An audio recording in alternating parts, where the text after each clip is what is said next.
আসসালামু আলাইকুম। মানুষের একটা জীবন না, কিন্তু কারোর লগে কারোটার জীবন মিলে না। সুখ দুঃখ হাসি কান্না সব কিছু মিলাই একটা জীবন।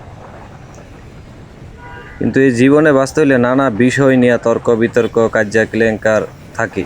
সবার জীবনেই আছে কম আর বেশি কাজ্যা বা ঝগড়া জাটি, এটা নাই এমন কোনো মানুষ আমার মনে হয় না আছে দুনিয়াতে। সবারই কম আর বেশি একটু না একটু লাগিয়েই আছে। হয়তো কাজ্যা কেলেঙ্কারের ধরন আলাদা, কারোটা ব্যক্তিগত, কারোটা পারিবারিক, কারোটা সামাজিক, কিন্তু কাজ্যা কেলেঙ্কার কিন্তু একই, হয়তো ধরনটা আলাদা। ঠিক আছে, তো এই সময়টাতে আর কি চুপ থাকাটাই উত্তম। কিন্তু চুপ থাকা যায় না, যদিও খুব কষ্ট হয়। কিন্তু আপনি একটু খেয়াল করবেন, যদি এই সময়টায় চুপ থাকেন দেখবেন পরিশেষে আপনি জিততে গেছেন। হয় এটার ফলাফল একটু আগে পাইবেন, আর না হয় একটু পরে, তবে পাইবেনই। যদি চুপ থাকতে পারেন এটা ফল সবসময় ভালো আসে। একটু খেয়াল করে দেখেন বিষয়টা।